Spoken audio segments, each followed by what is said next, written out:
Llevaba 9 años casado con la mujer que consideraba el amor de mi vida.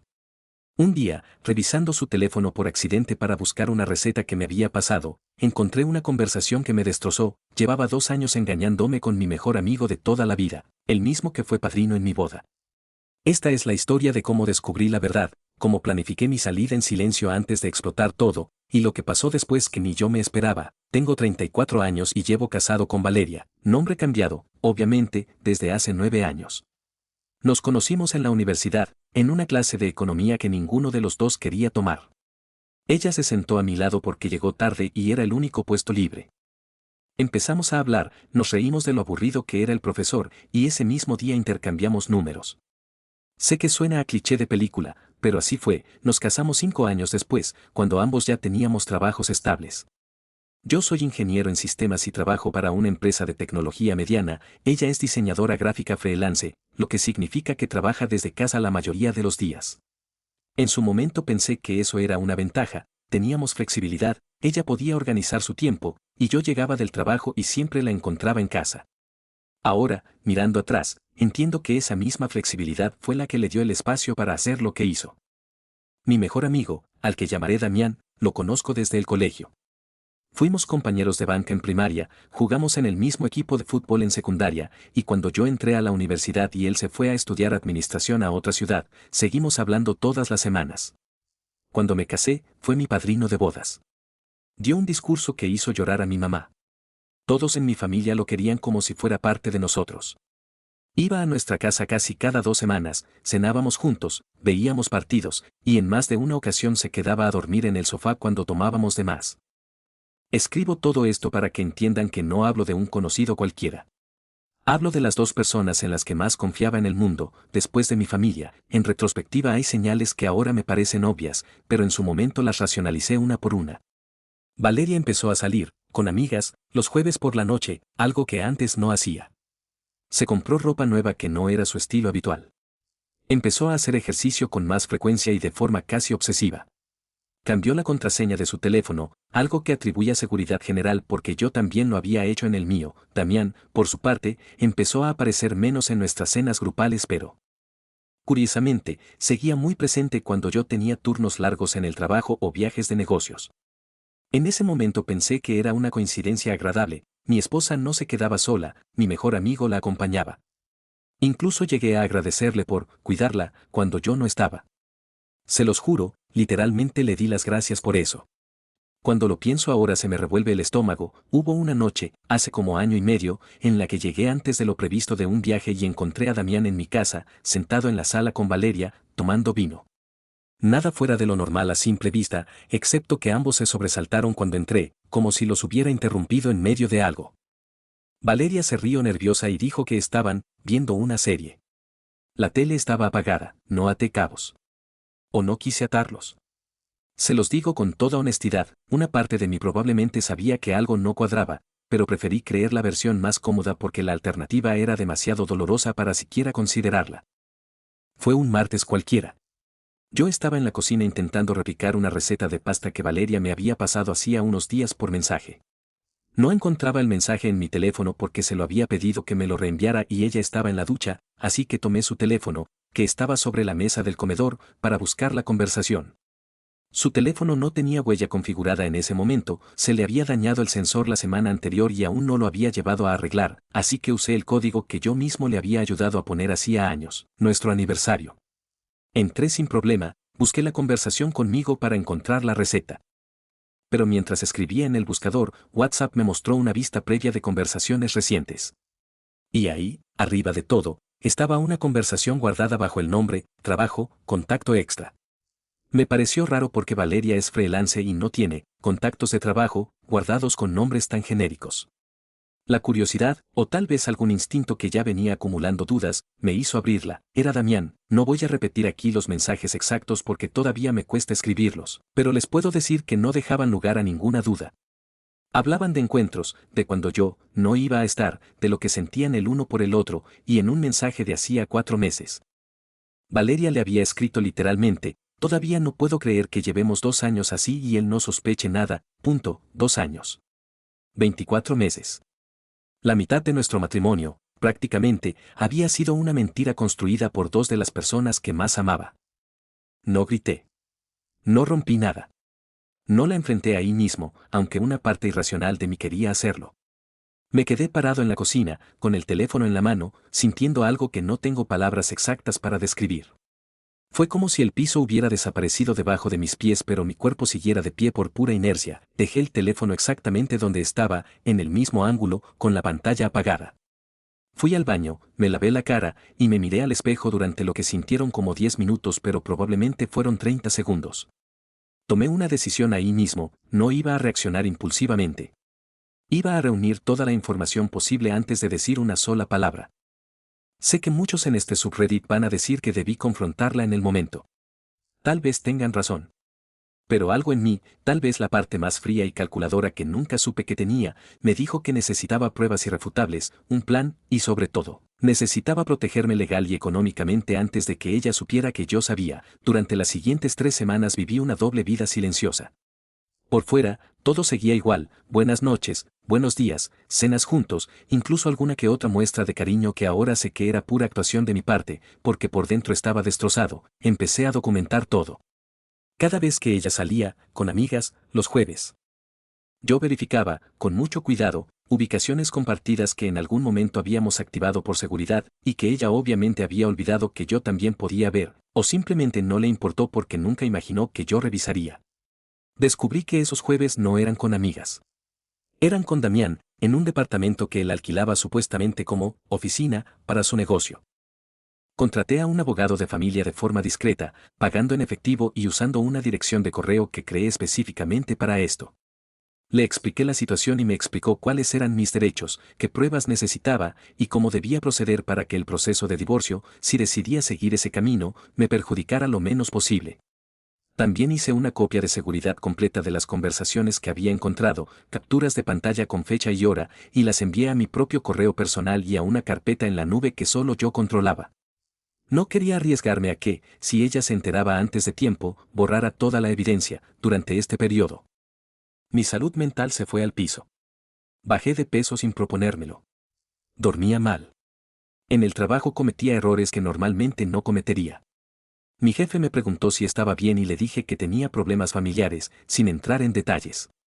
Un par de compañeros cercanos notaron el cambio, pero no les conté nada todavía. Cuanto más investigaba, peor se ponía. No solo era Damián. En las conversaciones aparecían menciones de un viaje de trabajo que Valeria había hecho hacía un año, supuestamente para un curso de diseño en otra ciudad, que en realidad había sido un fin de semana completo con él. Recordé perfectamente ese viaje porque yo la había llevado al aeropuerto y le había deseado suerte con el curso. También en Tel encontré que varios de nuestros amigos en común, gente que consideraba parte de mi círculo cercano, sabían lo que pasaba. No todos, pero al menos 2 parejas amigas nuestras estaban al tanto y nunca me dijeron nada. Eso, honestamente, dolió casi tanto como la infidelidad en sí. Me hizo sentir como el único idiota en una sala llena de gente que sabía la verdad menos yo. Empecé a notar patrones en los gastos de la tarjeta de crédito compartida, cenas en restaurantes que yo nunca pisé, un hotel una noche que ella justificó como una emergencia con una clienta que se quedó sin batería y necesitaba prestarle el cargador, una excusa tan absurda que en su momento ni siquiera la cuestioné porque, ¿para qué mentiría en algo tan tonto?, pensé. Ahora entiendo que mentía en todo, grande y pequeño, porque ya estaba completamente acostumbrada a hacerlo. Guardé cada uno de estos hallazgos con fecha, describiendo el contexto, y los archivé junto con las capturas de conversaciones. Mi abogado me dijo que esto sería clave si Valeria intentaba después alegar que solo fue una vez o minimizar la duración de la infidelidad. Decidí que no iba a montar una escena.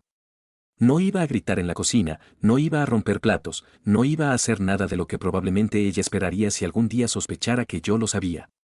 Iba a salir de esa relación con la cabeza fría y con todo asegurado. Alquilé, a nombre propio y sin que ella lo supiera, un pequeño apartamento cerca de mi trabajo. Usé ahorros personales que tenía en una cuenta separada desde antes del matrimonio, dinero que legalmente me correspondía solo a mí. Empecé a llevar, poco a poco, cosas de valor sentimental y documentos importantes a ese apartamento, mi certificado de título universitario, papeles del auto que estaba a mi nombre. Algunas fotos familiares, mi laptop de trabajo, herramientas. Avisé a mi hermana, la única persona en la que confié durante todo este proceso, sobre lo que estaba pasando. Ella me ayudó a mantener la calma en más de una ocasión en la que estuve a punto de explotar y confrontar a Valeria antes de tiempo. Su consejo fue simple: termina de armar el rompecabezas antes de mostrarle que sabes que faltan piezas, punto. También hablé, sin dar detalles todavía, con mis padres, porque sabía que cuando todo esto saliera a la luz, iba a necesitar una red de apoyo real y no quería que se enteraran de golpe por otra persona en medio de la investigación, revisando viejas fotos y publicaciones en redes sociales para armar una línea de tiempo completa de los últimos 2 años. Encontré algo que no buscaba: comentarios y mensajes de un ex de Damián de hacía varios años, sugiriendo que él ya había tenido un patrón similar en el pasado, involucrándose con la pareja de un amigo cercano en otra etapa de su vida, algo que él siempre había presentado ante mí como un simple rumor infundado cuando salió el tema alguna vez, hace años. En una charla casual entre nosotros, ese hallazgo, aunque no lo necesitaba legalmente para nada, me ayudó emocionalmente de una manera extraña. Entendí que no era un error aislado producto de una conexión especial e irrepetible entre él y Valeria, sino, posiblemente, un patrón de comportamiento que ya tenía antecedentes. Eso, de alguna forma retorcida, aligeró un poco el peso de sentir que algo estaba mal específicamente conmigo, como para que esto sucediera. No era yo el problema. Era, muy probablemente, un patrón repetido de él. Le compartí esta información a mi hermana, quien coincidió conmigo en que esto explicaba por qué, en retrospectiva, un par de personas del círculo de amigos de la infancia de Damián siempre habían mantenido cierta distancia con él a pesar de las apariencias amistosas. Nunca entré en detalles con esas personas, pero archivé mentalmente esa observación como una pieza más del rompecabezas. Elegí un sábado por la mañana, cuando sabía que Damián no estaría presente y que teníamos tiempo suficiente para hablar sin interrupciones. Le pedí a Valeria que se sentara, que necesitábamos hablar de algo serio. Ella, obviamente, no tenía idea de lo que se venía. Puse sobre la mesa una carpeta con las capturas impresas, las fechas, los gastos, el nombre del hotel, las coincidencias con las salidas con amigas, que en realidad eran encuentros con Damián. No levanté la voz. Le dije, con la voz más calmada que pude reunir, que sabía todo desde hacía casi un mes. Su reacción inicial fue negar. Después, cuando vio que yo tenía pruebas concretas y fechas exactas, cambió de estrategia y empezó a llorar. A decir que no sabía cómo había pasado, que no planeó enamorarse de Damián, que los sentimientos simplemente sucedieron. En algún punto intentó también culparme a mí, diciendo que yo había estado distante los últimos años por el trabajo, como si eso justificara 2 años de mentiras sistemáticas y planificadas. Le pregunté directamente si planeaba dejarme por él. Su respuesta me heló la sangre. Me dijo que no lo había decidido todavía, que estaba confundida entre los dos, y que había estado esperando el momento adecuado para hablarlo conmigo. En otras palabras, durante 2 años estuvo evaluando, con toda tranquilidad, si yo valía más la pena que él. Mientras yo no tenía ni la más remota idea de que mi matrimonio estaba siendo puesto en una balanza. Le dije que ya no había nada que decidir de su parte, porque yo ya lo había decidido por los dos. Me iba. Le informé, con la carpeta de documentos legales que mi abogado había preparado, que ya había iniciado el proceso de separación y que en las próximas semanas recibiría los papeles formales. Ese mismo día, después de salir de la casa, le escribí a Damián. No lo llamé, no quería escuchar su voz todavía. Le mandé un mensaje simple: sé todo. No necesito explicaciones, necesito que no vuelvas a contactarme nunca más. Intentó llamarme más de 20 veces esa noche. No atendí ni una sola. Al día siguiente me mandó un mensaje larguísimo pidiendo perdón, diciendo que nunca quiso lastimarme. Que las cosas se le fueron de las manos, y una serie de justificaciones que ni siquiera terminé de leer completas. Lo bloqueé en todas las plataformas posibles. Con el tiempo me enteré, a través de mi hermana que seguía en contacto con algunas personas del círculo, que Damián había intentado justificarse ante amigos comunes diciendo que el matrimonio ya estaba mal antes de que él apareciera, una mentira que varios de nuestros amigos, afortunadamente, no le compraron. En cuanto a los amigos que sabían y no me dijeron nada, corté comunicación con ambas parejas. No de forma dramática, simplemente dejé de responder invitaciones y mensajes. Entiendo que estar en el medio es incómodo. Pero para mí, saber y callar durante meses o años es una forma de traición también, aunque no sea la misma magnitud que la de mi esposa y mi ex mejor amigo.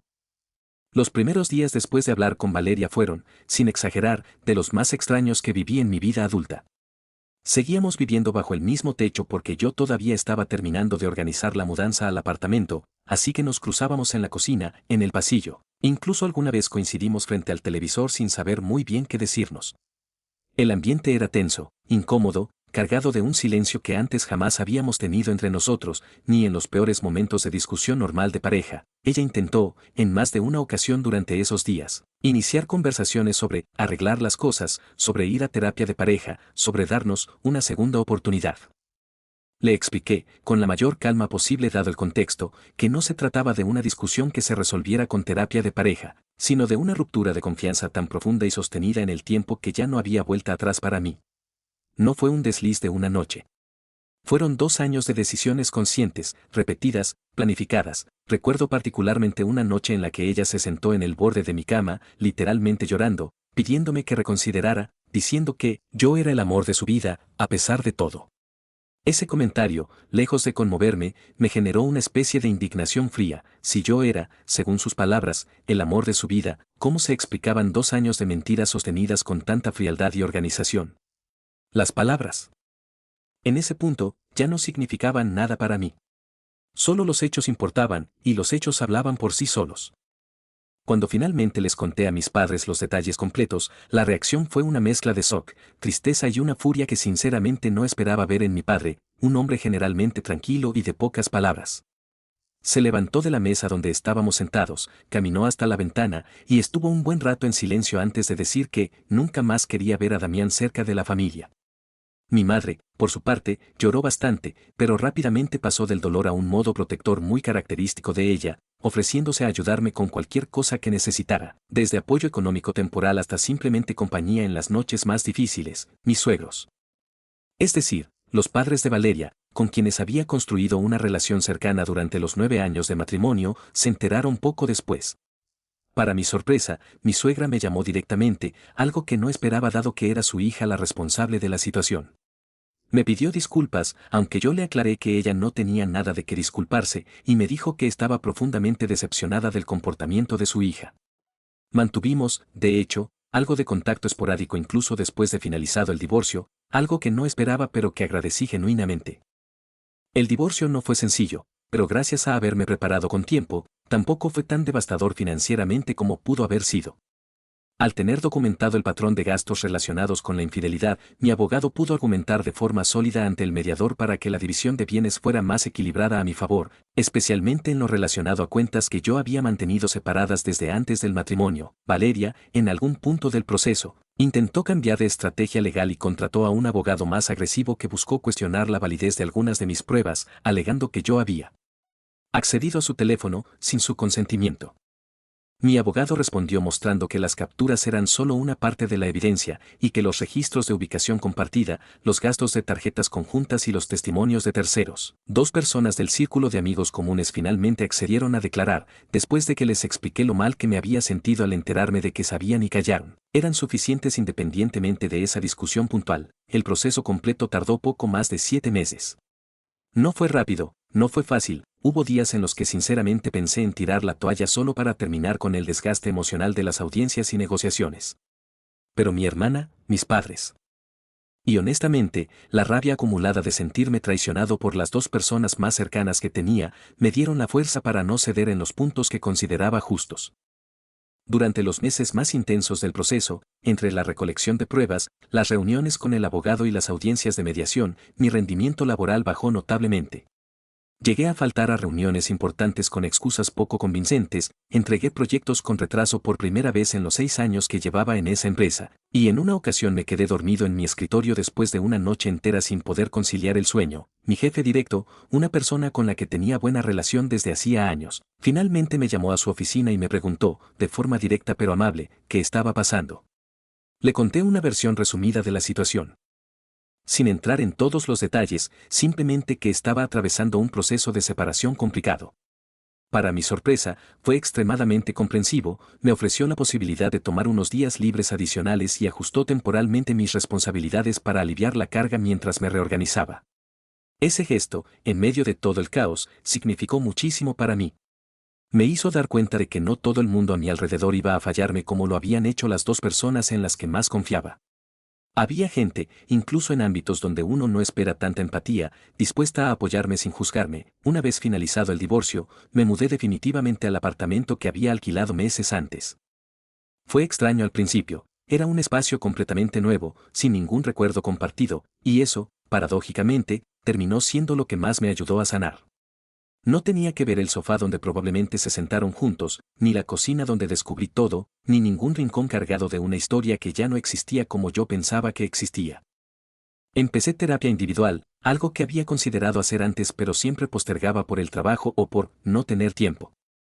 Mi terapeuta me ayudó muchísimo a procesar no solo la infidelidad en sí, sino también la sensación de haber sido, según mis propias palabras en una de las sesiones, el idiota de la película que todos veían venir menos yo. Con el tiempo entendí algo que al principio me costó aceptar, no fue mi culpa. Durante meses me pregunté qué había hecho mal, si había sido un mal esposo, si había estado demasiado ausente por el trabajo. Mi terapeuta me hizo ver que, sin importar los problemas que pudiera haber tenido nuestra relación, y toda relación tiene problemas. La decisión de mentir sistemáticamente durante 2 años, de construir una doble vida, fue exclusivamente de Valeria y Damián. Yo pude haber sido el esposo más atento del mundo y aún así ellos habrían tenido que elegir hablar conmigo en lugar de mentirme. Retomé el gimnasio, no de forma obsesiva como lo había hecho ella en su momento por razones que ahora entiendo, sino como una forma sana de procesar el estrés acumulado. Volví a juntarme con amigos que no formaban parte del círculo compartido con Valeria, gente de mi trabajo principalmente, con quienes empecé a salir los fines de semana, aproximadamente 8 meses después del divorcio. Me enteré, sin buscarlo, a través de un conocido en común, que la relación entre Valeria y Damián no había sobrevivido mucho tiempo después de que todo saliera a la luz. Aparentemente, sin el peligro o la emoción de lo prohibido y enfrentados a la realidad de sostener una relación normal, las cosas entre ellos se enfriaron rápido. Se separaron unos 4 meses después de mi divorcio. No sentí la satisfacción que muchos podrían esperar al escuchar esto. Sinceramente sentí algo parecido a la indiferencia, quizás con un toque de lástima, no por ellos, sino por el hecho de que 2 años de mentiras y planificación terminaron en algo que ni siquiera les duró un año. Toda la destrucción que causaron, para nada, en términos prácticos, más allá de satisfacer lo que sea que estaban buscando en ese momento, decidí, de forma consciente, no buscar más información sobre la vida de ninguno de los dos. Bloqueados en todas las redes, sin contacto, sin preguntar a nadie por ellos. Entendí que seguir informado sobre sus vidas solo iba a mantenerme atado emocionalmente a un capítulo que necesitaba cerrar por completo. Escribo esta actualización final porque varios usuarios en publicaciones anteriores similares a esta me preguntaron cómo seguía mi vida tiempo después, y me parece justo compartirlo, tanto para cerrar esta historia como para cualquiera que esté pasando por algo parecido y necesite un poco de esperanza. Hoy, 1 año y medio después de la confrontación inicial, puedo decir con honestidad que estoy en un lugar mucho mejor del que jamás imaginé que estaría en ese momento en la cocina, con el teléfono en la mano, sintiendo que el piso desaparecía. Sigo en terapia, aunque con una frecuencia mucho menor, principalmente como mantenimiento más que como necesidad urgente.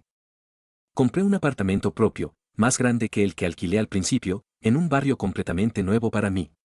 Ascendí en mi trabajo a una posición que llevaba tiempo buscando pero que, honestamente, había postergado pedir porque implicaba más responsabilidad y en su momento sentía que no tenía la energía mental para asumirla.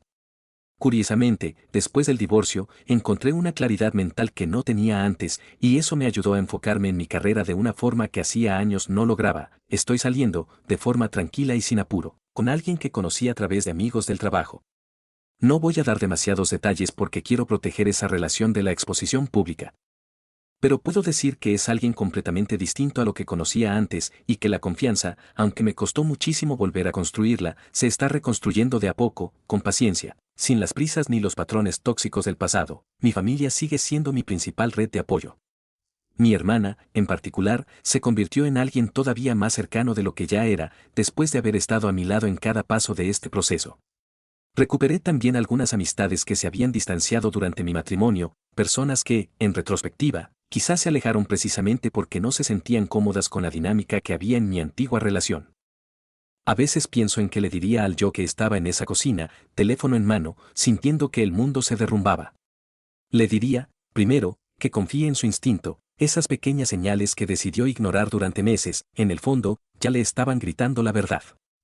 Le diría que no tiene nada de malo cuestionar, preguntar directamente, incluso incomodar un poco si algo no cierra. También le diría que la calma que eligió mantener durante esas semanas de recolección de pruebas, aunque le costó una angustia tremenda día a día, terminó siendo la decisión correcta. No por venganza, sino porque le permitió salir de la situación protegido, con la cabeza fría, sin darle a nadie la oportunidad de manipular la narrativa en su contra. Y por último, le diría que el dolor que sentía en ese momento, que parecía eterno e insoportable, con el tiempo se transforma. No desaparece de un día para el otro, no hay un botón mágico, pero se transforma en algo que se puede cargar sin que pese tanto.